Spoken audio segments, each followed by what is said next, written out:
Hi, I got a quick question for you.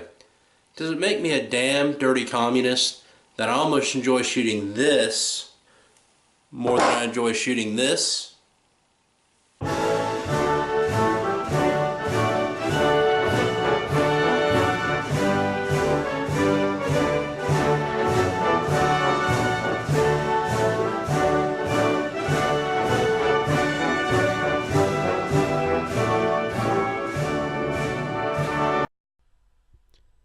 Welcome to the Milsurp Mike channel.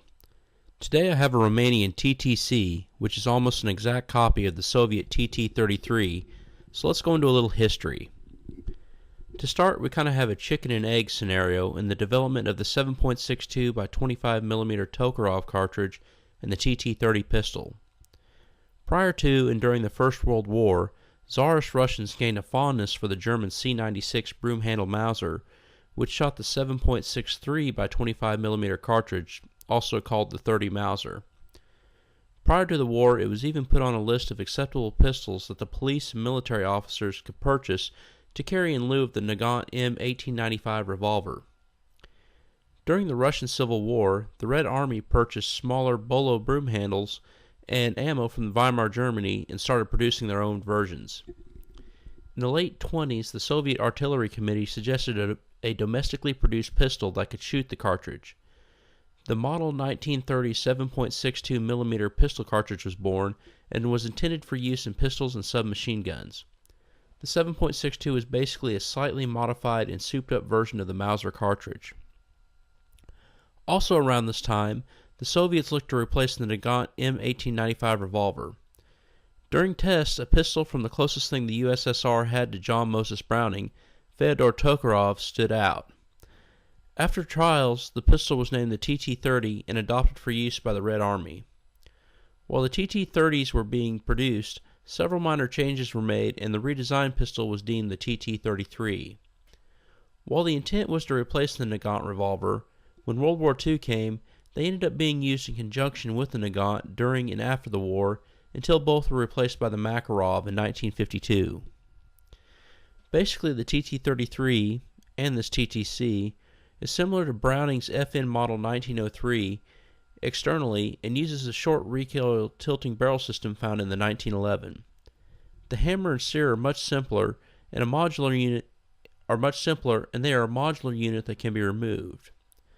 On a side note, one of the requirements for the new U.S. service pistol was modularity, so it looks like the Soviets beat us to the punch in this aspect by nearly 80 years.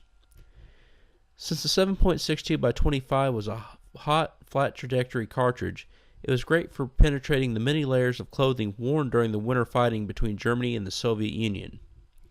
Also, since the cartridge was a souped-up version of the broom-handled Mauser cartridge, the Wehrmacht found out you could shoot the 30 Mauser round through the Tokarev pistol, although you certainly wouldn't want to shoot the hot Tokarev round through a broom handle.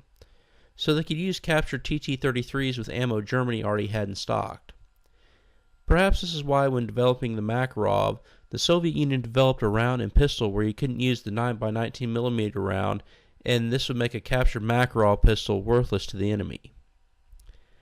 After the war, Warsaw Pact countries produced their own copies and versions of the TT-33, and after the fall of the Iron Curtain, these pistols were imported to the United States for commercial sale, the most popular being the Polish TT WZ-33, I'm not 100% sure how to ever pronounce this, the Zastava M57 from Yugoslavia, which is an improved version of the TT-33, and of course the Romanian TTC, which is nearly identical to the TT-33 except for the trigger blocking safety added prior to import to the US.